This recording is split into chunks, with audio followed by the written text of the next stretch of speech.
Good afternoon बेटा। यार अभी 1-2 दिन लेक्चर में अपलोड नहीं कर पाया और शायद 1-2 दिन में और दिक्कत में रहूँगा। एक्चुअली मैं 2-3 दिन से फीवर में हाँ, हिम्मत कर रहा हूँ बड़ी हिम्मत से आया लेक्चर रिकॉर्ड करने तुम्हारा ये। बेटा आज हम लोग नया चैप्टर स्टार्ट करते हैं। वो है हमारा अल्टरनेटिव करंट। अल्टरनेटिव करंट में जाते हैं। ईएमआई मैंने आपको ऑलमोस्ट कंप्लीट कर दिया था। ईएमआई का एक टॉपिक है जो एनसीईआरटी में आपको पीछे दिया जाता है कि प्रोडक्शन ऑफ अल्टरनेटिव करंट, मतलब हम लोग अल्टरनेटिव करंट को किस तरीके से प्रोड्यूस करते हैं। तो वो चीज़ जो है ना, एक्चुअली वही कॉन्सेप्ट उसने ईएमआई वाले चैप्टर में लास्ट में दिया, उसी चीज़ को मैं यहाँ एसी में आपको एक्सप्लेन करने वाला हूँ। हाँ कॉन्सेप्ट आ जाएगा, ठीक। चलिए सबसे पहली बात बेटा अल्टरनेटिव करंट। अल्टरनेटिव करंट में जब हम लोग पढ़ने के लिए जाएं तो उससे पहले हमें जरूरी है कि पहले डीसी करंट क्या होता है वो देख लें, है ना।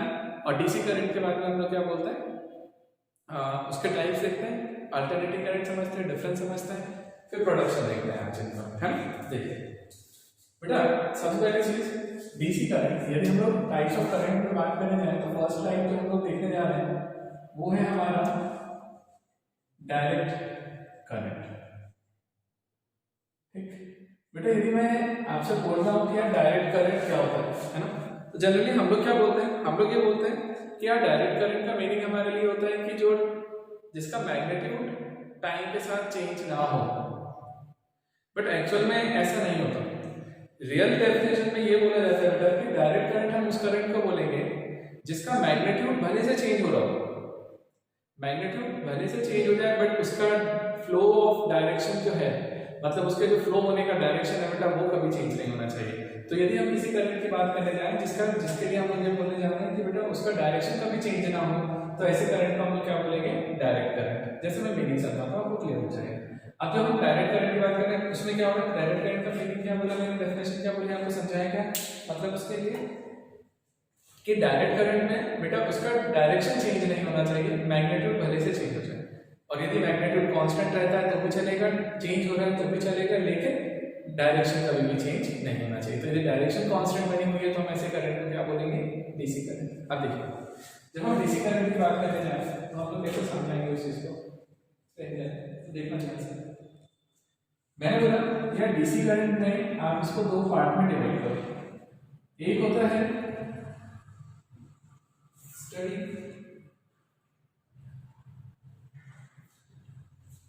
स्टडी डीसी करंट और दूसरा होता है वेरिएबल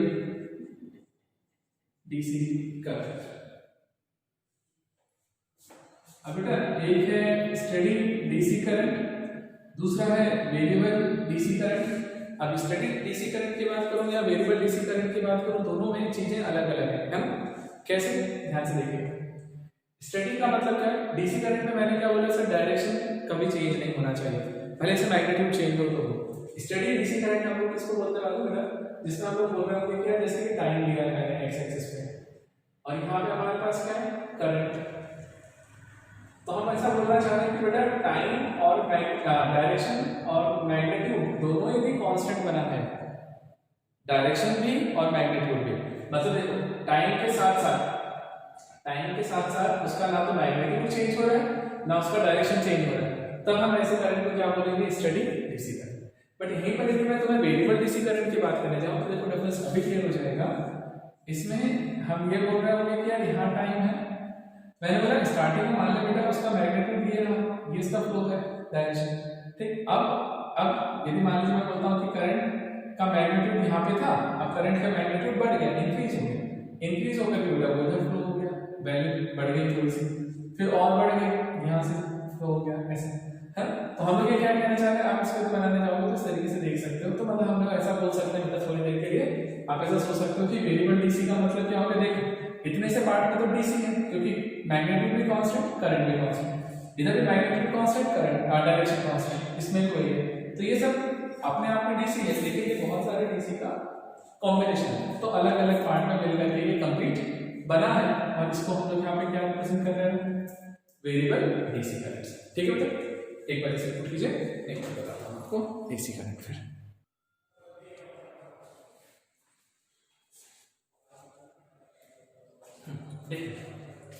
जैसे ये हमारा डीसी करंट हुआ, अब अपन देखते हैं बेटा एसी करंट में ना कि एक्चुअल में एसी करंट क्या होता है। समझिए बेटा, डायरेक्ट करंट के बाद जो मेरा सेकंड टाइप आता है जिसे हम लोग बोलते हैं वेरिंग करंट। वेरिंग करंट क्या होता है? जो टाइम के साथ वेरी करे, है ना। अब टाइम के साथ जो वेरी करता है ना, जैसे मान लीजिए मैंने इस तरीके से एक फंक्शन बनाया है, तो वेरिंग करंट का मतलब क्या है कि टाइम, ये करंट बेटा एक रैंडम सा इक्वेशन बना दूंगी ऐसा, तो इसको मैं क्या बोलूंगा, ये मेरा वेरिंग करंट है। वेरिंग करंट का मीनिंग क्या होगा, देखो हर टाइम पे, इस टाइम पे देखो, इस टाइम पे देखो, इस टाइम पे देखो, किसी भी टाइम पे देखने जाओगे हर पॉइंट पर उसका मैग्नीट्यूड भी डिफरेंट है, डायरेक्शन भी डिफरेंट है। मैग्नीट्यूड भी चेंज हो रहा है, डायरेक्शन भी चेंज हो रहा है, कोई पैटर्न नहीं है, तो मैं बोलता हूँ कि यार वो मेरे लिए वेरिंग करंट है, क्योंकि वो टाइम के साथ साथ वेरी कर रहा है, करंट भी वेरी कर रहा है और उसका डायरेक्शन भी वेरी कर रहा है। ठीक, अब सुनो, अब इसी वेरिंग करंट का एक स्पेशल टाइप होता है। इस वेरिंग करंट का स्पेशल टाइप होता है जिसको हम लोग बोलते हैं अल्टरनेटिंग करंट। ठीक, इस वेरिंग करंट का स्पेशल टाइप है जिसको हमने क्या बोला होगा, अल्टरनेटिंग करंट। अब सुनिए, जब आप अल्टरनेटिंग करंट की बात करने जा रहे हैं तो अल्टरनेटिंग करंट क्या होता है बेटा? अल्टरनेटिंग करंट जो है वो भी एक वेरिंग करंट ही है, बट हम उसकी बात कर रहे हैं जो कि पीरियोडिक होता है, टाइम के साथ पीरियोडिक है। मतलब देखिए यहाँ यदि मैं यहाँ पे टाइम को डिफाइन करने जाऊँ, इधर करंट डिफाइन करने जाऊँ, अब यदि मैं इस तरीके का एक नेचर आपको दिखाऊं तो इसको हम लोग क्या बोलते हैं, क्या सर ये मेरे लिए जो करंट है ना, ये मेरा एसी करंट है। देखो टाइम के साथ करंट का वैल्यू यहाँ भी चेंज हो रहा है, डायरेक्शन भी चेंज हो रहा है ना, बट आपने एक चीज नोटिस की, सर ये पाई बाय 2 होगा, सॉरी ये पाई होगा, 2 पाई, 3 पाई, 4 पाई, 5 पाई, तो हम लोग क्या बोलते हैं, हम लोग ये बोलते हैं कि यार जब यहाँ पे बात करने जा रहे हो एंगल के बारे में बात करें, टी बात लिखिए तो टी लिख दें पूरा एंगल। अब सुनिए, हम लोग ये लिख रहे हैं जब इस एंगल की बात करने जाते हैं तो हम लोग ये बोलते हैं कि एक पर्टिकुलर टाइम इंटरवल के बाद, जरा इसको देख, इस टाइम इंटरवल के बाद एज इट इज वो ग्राफ फिर से रिपीट हो रहा है। तो पीरियोडिक फंक्शंस कौन से होते हैं? वो फंक्शंस जो एक पर्टिकुलर टाइम के बाद अपने आप को एज इट इज रिपीट करता है। तो ये जो फंक्शंस होती है ना बेटा, ये भी एज इट इज अपने आप को रिपीट करती है। और इसी कारण से बेटा एक चीज ध्यान रखिएगा, अल्टरनेटिंग करंट हम किसको बोल रहे हैं, वो वेरिंग करंट जो पीरियोडिक होता है, मतलब पीरियोडिक वेरिंग करंट को ही हमने यहाँ पे क्या बोला हुआ है, अल्टरनेटिंग करंट। अच्छा सुनो, एक चीज का ध्यान रखना, आपसे क्या बोला जाता है कि ध्यान से देखते हैं, आप देखो एक पर्टिकुलर साइकिल के बाद, एक पर्टिकुलर टाइम इंटरवल के बाद वो अपने आप को एज इट इज रिपीट करता है। तो ये साइकिल और ये साइकिल बिल्कुल सेम है, अगला वाला भी सेम है। तो यदि कभी कोई कुछ बोलता है ना कि पूरे के लिए निकाल, इसके लिए निकाल, उसके लिए निकाल, हम कुछ नहीं करेंगे, मालूम है, हम पर्टिकुलर सिर्फ एक साइकिल के लिए निकालेंगे। जो भी क्वांटिटी निकालना एक साइकिल के लिए निकालना, एक साइकिल के लिए जो चीज आएगी वो एज इट इज रिपीट होगी सेकंड में, एज इट इज रिपीट होगी थर्ड में। तो कभी भी यहाँ पर ये फायदा ये हो जाएगा, मेरे पास भले से वो पूरा बोलेगा बट मैं निकालूंगा उसको सिर्फ एक सिंगल साइकिल में, एक साइकिल में निकालेंगे, जो इफेक्ट आता है बेटा वही सेकंड वाली साइकिल के लिए भी वैलिड है, वही थर्ड वाले साइकिल के लिए वैलिड है। तो इस टाइप के जो करंट की बात करने जा रहे हैं ना, उसको हम लोगों ने क्या बोला हुआ है, अल्टरनेटिंग करंट। तो अल्टरनेटिंग करंट कौन सा हो गया बेटा, जो टाइम के साथ वेरी करता है, मैग्नीट्यूड भी, डायरेक्शन भी, बट पीरियोडिकली, कि एक पर्टिकुलर टाइम के बाद वो अपने आप को एज इट इज रिपीट कर रहा होगा। ऐसे डिवाइस को हम, ऐसे करंट को हम लोग क्या बोल रहे हैं, अल्टरनेटिंग करंट। ठीक है, चलिए नोट कर लीजिए इसे। अब मैं आपको इसमें कुछ और पॉइंट्स बताता हूँ और फिर अपन उसमें एक इसको डिराइव करके ला करके देते हैं बेटा आपको, क्योंकि अब हम लोगों ने फ्लक्स वगैरह पढ़ा था तो ला सकते हैं, इस पैटर्न को ला करके देता हूँ आपको। ठीक है, चलिए बेटा क्या बोलते हैं हम लोग, बताओ। यदि कभी तुमसे कोई पूछे कि यार डिफरेंस क्या होता है, डिफरेंस क्या है, कैसा है ना, क्या क्या डिफरेंसेस हो सकते हैं बेटा डीसी करंट और एसी करंट में। एक तो डीसी करंट का डायरेक्शन हमेशा फिक्स रहेगा, है ना, मैग्नीट्यूड भले से चेंज हो या ना हो, तो डायरेक्शन हमेशा कांस्टेंट रहता है, एक ही यूनिफॉर्म डायरेक्शन में जाता है। बट एसी के लिए क्या होता है, एसी के लिए तो बेटा उसका डायरेक्शन और मैग्नीट्यूड दोनों चेंज होते रहते हैं। ठीक, तो एसी अल्टरनेटिंग करंट में हम लोग क्या बोलेंगे, क्या डायरेक्शन और मैग्नीट्यूड दोनों चेंज होते हैं। जबकि हम लोग ने डीसी करंट के लिए बोला है कि बेटा उसका डायरेक्शन कांस्टेंट रहता है, भले से मैग्नीट्यूड उसका चेंज हो जाए तो हो जाए, ठीक है। तो एक पॉइंट तो मेरे पास ये निकल के आता है। दूसरी चीज, एक और चीज देखिएगा ध्यान से, आपने वो चैप्टर पढ़ा था मैग्नेटिक इफेक्ट ऑफ करंट, हम नहीं पढ़ाया था, मैं नहीं पढ़ाया। मैग्नेटिक इफेक्ट ऑफ करंट में हम लोग क्या बोलते थे यार, मैंने जब उसमें पढ़ाया था मैंने स्पेशली आपको एक चीज बोला था, सर हम जब एक वायर में से करंट को फ्लो करवाते हैं तो वो उसके अराउंड एक मैग्नेटिक फील्ड प्रोड्यूस करके देता है ना। तो याद रखिएगा बेटा, वो जो करंट होता है ना, वो करंट कौन सा होता है, डीसी करंट। तो जो डीसी करंट है ना, वो मैग्नेटिक इफेक्ट शो करेगा, ध्यान से सुनिएगा, DC current magnetic effect show करता है, AC current magnetic effect show नहीं करता, ध्यान से समझ लेना। यदि मैं वायर में से करंट को फ्लो करवाऊं डीसी करंट को, तो वो मैग्नेटिक फील्ड बना देगा, बट यदि मैं वायर में से एसी करंट को फ्लो करवाऊं तो बेटा वो कभी भी मैग्नेटिक फील्ड नहीं बनाएगा। तो हम लोग ये बोलना चाह रहे हैं कि जो डीसी करंट है वो मैग्नेटिक इफेक्ट को शो करेगा, एसी करंट मैग्नेटिक इफेक्ट को शो नहीं करता, मतलब वो मैग्नेटिक इफेक्ट प्रोड्यूस नहीं करेगा। तो कौन सा करेगा, अच्छा एसी करंट ना तो मैग्नेटिक इफेक्ट शो करता है ना केमिकल इफेक्ट शो करता है, ये सिर्फ और सिर्फ हीटिंग इफेक्ट शो करता है। याद रखिएगा, हीटिंग इफेक्ट शो करेगा कौन, alternating current. Heating effect show करता है कौन, अल्टरनेटिंग करंट। आप सुनिए इस बार ये चीज ध्यान से, कहीं ना कहीं, क्योंकि मैंने बोला कि सर ये हीटिंग इफेक्ट पे बेस्ड है, हीटिंग इफेक्ट शो करता है। यार हीटिंग इफेक्ट जानता है, I²R लॉसेस होते हैं। तो हम लोग बोलते हैं यदि हीट की पावर की बात करने जाए तो पावर कितना होता है, I²R। हीट की बात करने जाओ तो I²RT बोल दोगे, और क्या। एक चीज बताओ, यदि मैं I²RT की बात करने जाऊं तो मुझे बताना I करंट है। यदि मैं AC के बारे में बात करने जाऊंगा ना, तो AC के बारे में क्या हो रहा होगा, जरा सोचो कि करंट की वैल्यू को मैं बार बार चेंज कर रहा हूँ, 1 2 3 4 5 ऐसे, तो इसकी वैल्यूज को बदलते जाओगे, 1 हुआ तो ध्यान देना, मेरी बात ध्यान से समझना। यदि मान लिया 1 एम्पीयर करंट फ्लो हुआ तो कितना लॉस हो रहा होगा, I को यदि मैं 1 कर दूं तो कितना पावर लॉस हो रहा होगा, तो तुम बोलोगे सर 8। बट वहीं पर I को यदि मैं 2 कर दूं, 2 एम्पीयर, तो ये सीधे 4RT हो गया। 3 कर दूं तो 9RT हो गया। मतलब एक चीज समझ रहे हो यार, प्रॉपर वे में नहीं जा रहा है, ये स्क्वायर के बेसिस पे जा रहा है। तो ये 1 के हिसाब से, ये 2 के हिसाब से 4 हो गया, ये 3 के हिसाब से 9 हो गया। मतलब यहाँ पर तो मैं करंट को सिर्फ 1 से इंक्रीज कर रहा हूँ, 1 बट यहाँ पर जो डिफरेंस दिख रहा है 1 से सीधे 4 पे पहुंचा, 4 से सीधे 9 पे पहुंचा, डिफरेंस आ गया। तो यहाँ पर एक पर्टिकुलर पैटर्न फॉलो नहीं होगा, और यही रीजन होता है कि आपको एक डीसी वोल्टमीटर या डीसी एमीटर दिया हुआ है और वहीं पर एक एसी वोल्टमीटर या एसी एमीटर दिया हुआ है। तो हम कैसे पता करेंगे कि कौन सा डीसी कौन सा एसी। तो ध्यान देना बेटा, इसे जो डीसी इक्विपमेंट्स होते हैं ना, डीसी इक्विपमेंट्स, उनमें ध्यान से देखिएगा, ये सेंटर है मान लीजिए को, तो जो डिविजन्स होते हैं ना, जैसे तो ये 0 है, फिर यहाँ 1 2 3, फिर यहाँ 4, ये 5 और ये 6, मतलब इक्वली डिवाइड होता है, इक्वली डिवाइड होते हैं बताइए, है ना। जितने डिविजन यहाँ है उतने डिविजन यहाँ, उतने डिविजन यहाँ, सेम स्पेस पर है। ये कहाँ की बात कर रहा हूँ, ये डीसी की, डीसी में वोल्टमीटर है एमीटर।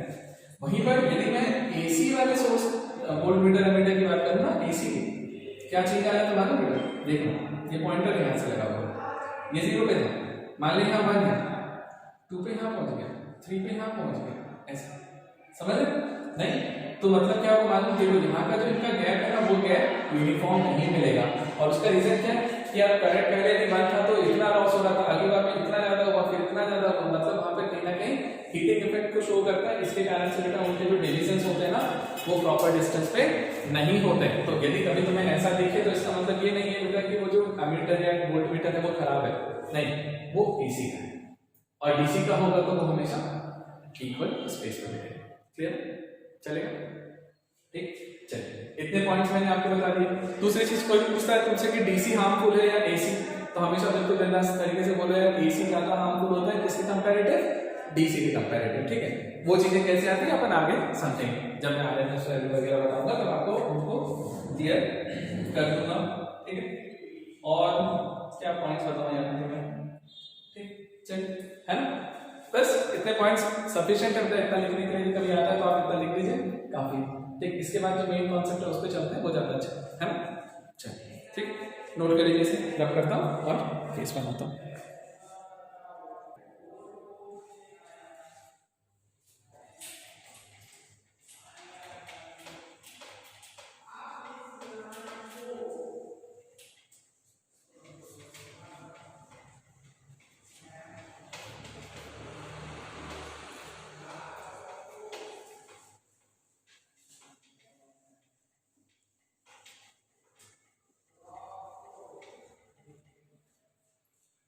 देखिए अब अपना अगला कॉन्सेप्ट है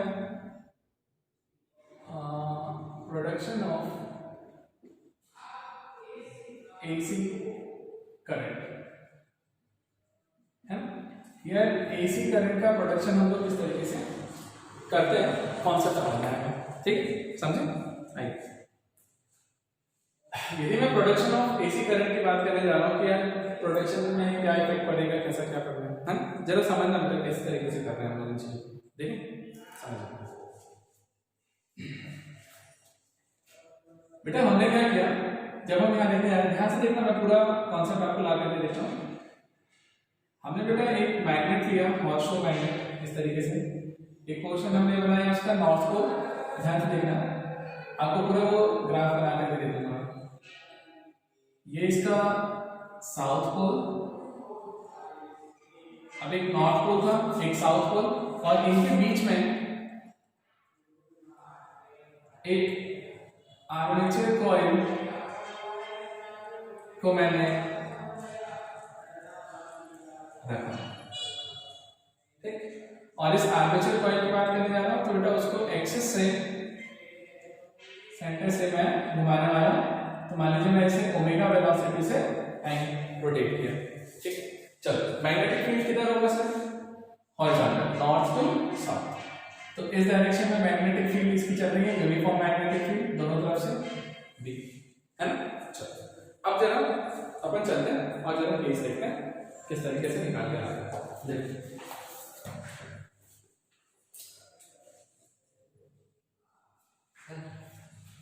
हाँ वेट करना बेटा थोड़ी देर, इनका फ्री हो जाए फिर उसके बाद ध्यान देना। अब क्या करना है इसे, ध्यान से सुनिए, जैसे ये कॉइल था हमारा, है ना, ध्यान से समझना, इसका प्रोडक्शन देखना है बेटा। आप लोगों ने कॉन्सेप्ट देखा था मैग्नेटिक फ्लक्स, क्या होता था मैग्नेटिक फ्लक्स हमारा, मैग्नेटिक फ्लक्स में हम लोग क्या बोलते थे, total number of field lines passing through any cross sectional area, total number of field lines passing through any cross sectional area. तो किसी भी क्रॉस सेक्शनल एरिया से जितनी फील्ड लाइंस पास होती थी उसको हमने मैग्नेटिक फ्लक्स बोला था, पहली चीज। दूसरी चीज, आपने फैराडेज लॉ में जाकर के उसके सेकंड स्टेटमेंट में हमने ये बोला था कि जो ईएमएफ प्रोड्यूस होता है ना, जितना बैक ईएमएफ बनता था, है ना, तो जो ईएमएफ प्रोड्यूस होता था बेटा वो डायरेक्टली प्रोपोर्शनल होता है किसका, rate of change of flux के, मतलब फ्लक्स में जो चेंजेस हो रहे हैं ना उसके बेसिस पे ईएमएफ में भी चेंज आ रहा है, ईएमएफ प्रोड्यूस होगा, है ना। अब सुनिए,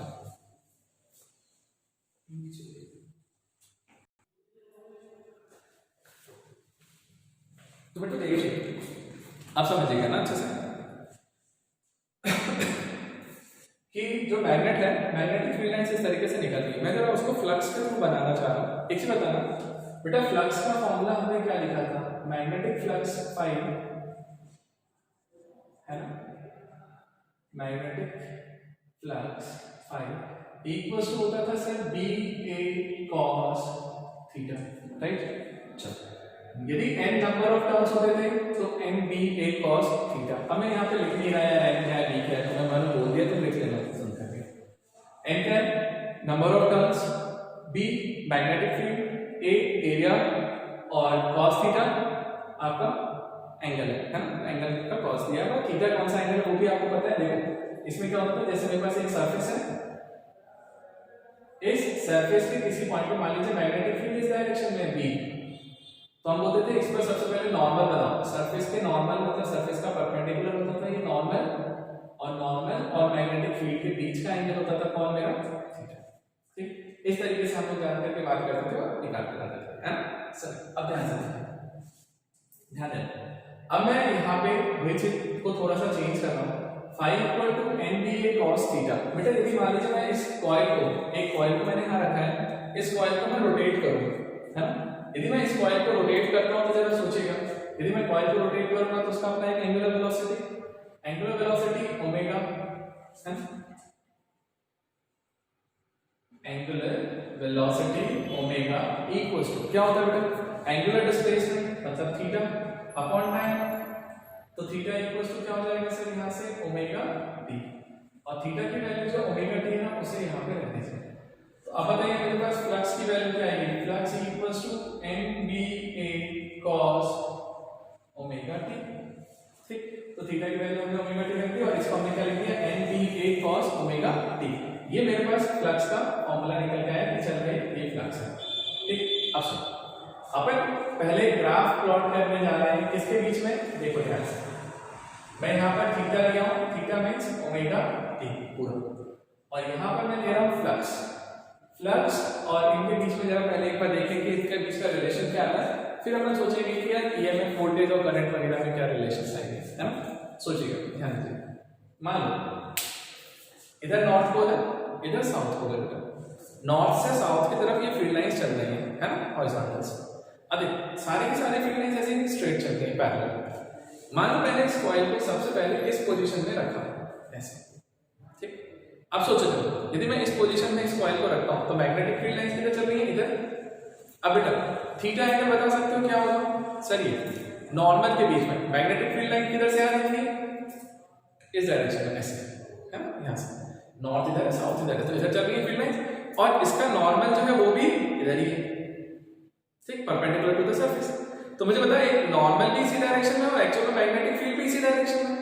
तो नॉर्मल और मैग्नेटिक फील्ड यदि सेम डायरेक्शन में तो दोनों के बीच में एंगल कितना बनेगा, 0 डिग्री, है ना। तो इस समय स्टार्टिंग में जब हम थीटा की वैल्यू बोलने जा रहे हैं तो हमने बोला थीटा कितना है सर, थीटा 0 डिग्री है, तो थीटा 0 डिग्री मतलब ये वाला केस मुझे बता रहा होगा कि मैं अभी यहाँ की बात कर रहा हूँ, ठीक। अब सुनो, जब थीटा 0 डिग्री था, थीटा 0 है, तो मुझे बता फ्लक्स कितना निकलेगा, आप प्रैक्टिकली देखोगे तो भी बोलोगे sir maximum number of field lines जो पास हो रही होंगी ना परपेंडिकुलर, वो इसी केस में देखो यहाँ से जितने भी फील्ड लाइंस है वो सब इसमें से पास हो जाएंगे टोटल, है ना। तो मैक्सिमम फील्ड लाइंस इसमें पास हो रही है मतलब फ्लक्स इस समय मैक्सिमम है, ठीक। ये तो मैंने वैसे ही बोला, और दूसरी चीज में क्या बोल रहा हूँ कि इसी चीज को एंगल के बेसिस पे जाएंगे तो थीटा भी कितना बनाता सर, नॉर्मल ये मैग्नेटिक फील्ड भी इधर 0 डिग्री, cos 0 1 मैक्सिमम होता है, तो cos 0 की वैल्यू 1 यदि कर दूं यहाँ से पूरे को, तो NBA मैंने बोला सर मैक्सिमम वैल्यू कितनी आ रही होगी NBA, और जब हमारा एंगल 0 है उस समय वो अपनी मैक्सिमम वैल्यू NBA दे रहा होगा यहाँ, ठीक। अब सुनो, अब थोड़ा सा ट्विस्ट हो क्या, जैसे ये था, ठीक। अब ये इस पोजीशन में मैंने इसको रखा, अब मैं इसको टर्न करता हूँ ऐसे एंटी क्लॉकवाइज ओमेगा वेलोसिटी से। सोचो जैसे जैसे ये एंगल चेंज होगा क्या नंबर ऑफ फील्ड लाइंस कम होने लग जाएंगी। देखो मेरे को जो था ना, मेरा मेन इंटरेस्ट की फील्ड लाइंस किस तरह से पास होना चाहिए, इस एरिया में से परपेंडिकुलर। तो ये परपेंडिकुलर अभी तो मैक्सिमम निकल रही थी, बट जैसे ही मैं टिल्ट करना स्टार्ट करूंगा तो कुछ फील्ड लाइंस बाहर हो गई होंगी, और घुमाऊंगा और बाहर हो जाएंगी, और बाहर हो जाएंगी, और बाहर हो जाएंगी, और बाहर हो जाएंगी, और ऐसी वाली कंडीशन में जाकर के फील्ड लाइन 0 हो जाएगी, है ना। समझ में आया? मतलब जब देखो मैंने मैक्सिमम कॉइल को थीटा डिग्री मतलब 90 डिग्री से घुमा दिया तो फील्ड लाइंस जो मैक्सिमम थी वो मिनिमम पे आ गई, मतलब 0 हो गई, है ना, क्योंकि फील्ड लाइंस पास नहीं हो गई। और बताओ क्यों हो रही है, क्योंकि इस समय नॉर्मल किधर होगा बेटा, ये ना सरफेस के परपेंडिकुलर, मैग्नेटिक फील्ड इधर से, तो मैग्नेटिक फील्ड इधर नॉर्मल इधर, तो दोनों के बीच का एंगल कितना 90 डिग्री, cos 90 0, फ्लक्स 0। मतलब मैंने बोला कि यार 90 डिग्री यदि मैं घुमा दिया तो 90 डिग्री घुमाने पर उस फ्लक्स की वैल्यू कितनी हो गई है, 0। तो मैंने बोला यार यहाँ π/2 पे गया और π/2 पे जाकर के इसकी वैल्यू 0 हो गई। अगला देखिए यहाँ तक पहुंचा, फिर से नॉर्मल मेरा यहीं पे है, मैं अब वापस इसको बढ़ाना स्टार्ट करूं तो मुझे क्या लगेगा सर, अब फिर से वैल्यू इंक्रीज होने लग जाएगी, होने लग जाएगी, होने लग जाएगी, होने लग जाएगी, है ना, और होते होते होते होते होते फिर इस कंडीशन में मैक्सिमम हो गई, हाँ हुई ना। तो वैल्यू फिर से इंक्रीज हुई और मैक्सिमम हो गई। तो अब देखो ये पाई की वाली कंडीशन पे जब गए तो मैक्सिमम हुई, लेकिन डायरेक्शन अपोजिट। तो अब हमने क्या यहाँ से गए तो यहाँ से जाकर के बेटा मैक्सिमम, तो फिर से वो जब हम पाई रखेंगे, अरे 180 घुमा दिया बेटा, यहाँ से था 90 ये घुमाया, 90 और घुमा दिया 180 पे जाकर के cos 180 लिखोगे तो -1, तो -NBA मिलेगा यहाँ से, -NBA, और -NBA पे इसकी वैल्यू कितनी आ रही होगी, ये रहा पाई, तो पाई पे जाकर के बेटा ये -NBA अगला बता, अगला यदि घुमाने जाऊं फिर से पाइवट है तो वापस से अभी क्या मैक्सिमम हो गई, वापस से कम होने लग जाएंगे, कम होते होते होते होते होते होते होते होते तो फिर से 0 हो गई, अपोजिट डायरेक्शन में चेंज हो गया डायरेक्शन, ठीक। और फिर 90 और घुमा दूंगा तो वापस मैक्सिमम। तो इस तरीके से बेटा ये पूरा का पूरा घूमता है और जिस उनके कॉइल के घूमने के कारण से, उसके रोटेशन के कारण से उसमें पास होने वाले फ्लक्स में चेंजेस आता है और जो फ्लक्स में चेंज आ रहा है वही कहीं ना कहीं रिस्पॉन्सिबल होगा किस चीज के लिए, इसके वोल्टेज के लिए, ईएमएफ के लिए। जल्दी ये पाई यहां से 3 पाई बाय 2 पे गए तो बेटा वापस वैल्यू कम हो करके 0 हो गई थी और फिर वापस 2 पाई पे जाकर के मेरे को ये वैल्यू कितनी हो जाएगी, वापस अपनी एनबीए वैल्यू पे आ जाएगी cos 2 बाय 1 हो जाएगा। तो बेटा देखो यहां से एक्चुअल में जो इसका शेप आएगा वो कैसा आएगा, इस तरीके से,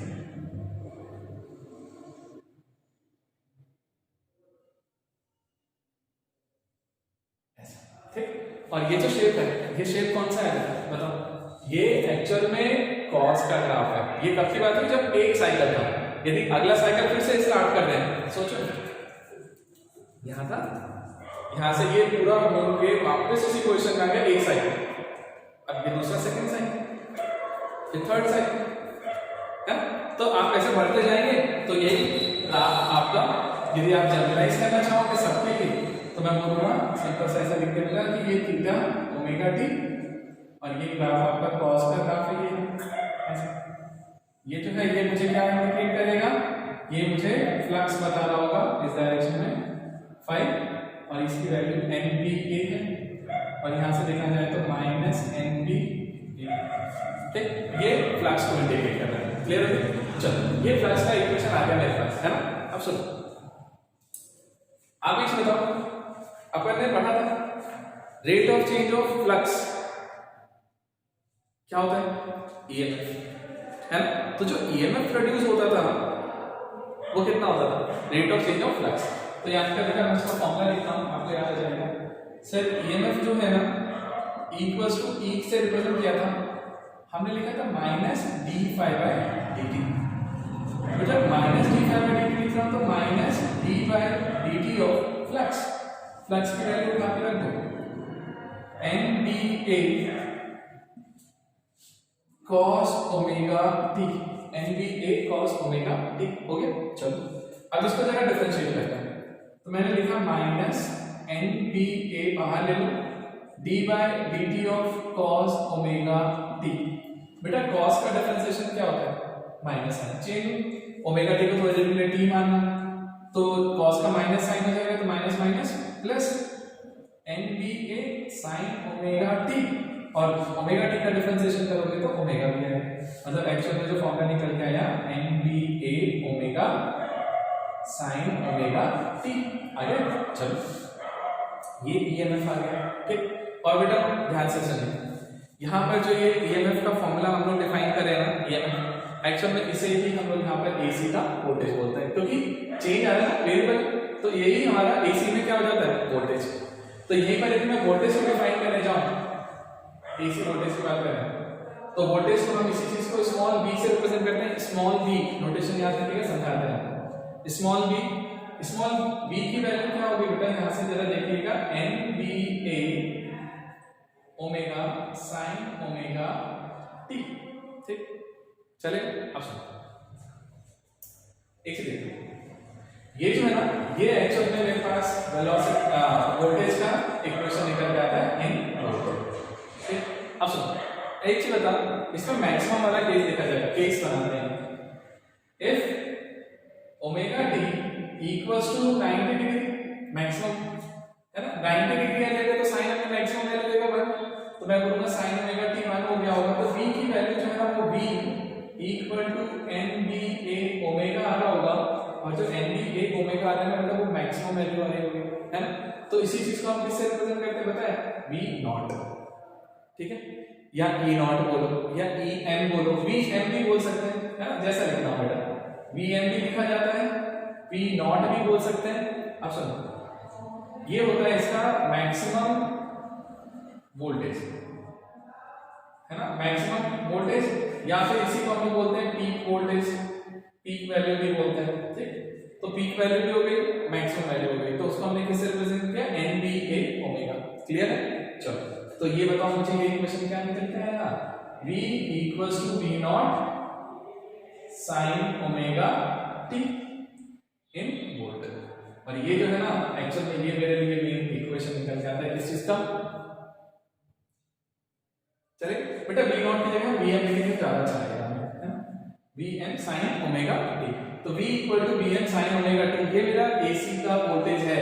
मतलब AC में जब भी हम वोल्टेज की बात करने जाएंगे ना AC में, तो हम V equal to Vm sine omega t लिखेंगे। अच्छा एक और चीज देखिए, अभी तक जैसे हम लोग वोल्टेज का यूज करते आए हैं, पहले भी तो हमने किया ना वोल्टेज का यूज, जैसे बैटरी वगैरह लगा देते हैं इस तरीके से, तो हम लिखते थे 10 वोल्ट, मतलब जो भी चीज लिखा था ना वोल्टेज वगैरह को हम कैपिटल से रिप्रेजेंट करते थे ज्यादा, हमने नोटिस किया हमने कैपिटल से लिखा, हम कोई स्मॉल में नहीं लिखते थे। बट अब हम स्मॉल नोटेशन में जा रहे हैं, तो उसका एक लॉजिक होता है, वो ध्यान से समझिएगा। जैसे ये जो वेलोसिटी वोल्टेज है ना बेटा, ये टाइम का फंक्शन है, टाइम के साथ ये वोल्टेज चेंज हो रहा है, टाइम के साथ वोल्टेज चेंज हो रहा है, तो हम लोग बोलते हैं ये टाइम डिपेंडेंट है, मतलब टाइम बदलेगा तो वोल्टेज बदलेगा। तो ऐसे वाले AC के वोल्टेज को रिप्रेजेंट करने का तरीका होता है स्मॉल v, मतलब स्मॉल में लिखे, स्मॉल लेटर में लिखा है मतलब वो टाइम डिपेंडेंट फंक्शन है, मतलब वो टाइम के साथ चेंज हो रहा हो। जबकि कैपिटल्स में लिखा है तो इसका मतलब ये होता था कि वो कांस्टेंट वैल्यू है, वो टाइम के साथ चेंज नहीं हो रही, क्योंकि वो DC की बात होती थी। ठीक है, तो यहाँ पे ध्यान रखिएगा V equal to Vm sine omega T, और यहाँ पे कैपिटल। क्लियर? चलिए एक नोटेशन याद रखें, ये V का स्टैंडर्ड इक्वेशन है। अब जहां पे भी हम वोल्टेज की बात करेंगे ना बेटा AC में, तो जहां पर भी हम वोल्टेज की बात करेंगे वहां पर हम किसकी बात करेंगे, V equals to Vm sine omega t. तो बेटा AC में वोल्टेज का मेन इक्वेशन ये निकल के आया, इसे ध्यान से समझ के रखिए। ठीक, अब सुनिए, यदि मैं इसी चीज को बनाने के बाद अब इसका ग्राफ बनाने जाऊं और देखूं कि ग्राफ क्या आ रहा है, तो तुम्हें समझ में आ जाएगा कि हम उसका रिस्पांस जो बनाते हैं वो क्यों बनाते हैं ऐसा। ठीक, देखिए इसे रब कर देना फ्लक्स को। ठीक, देखिए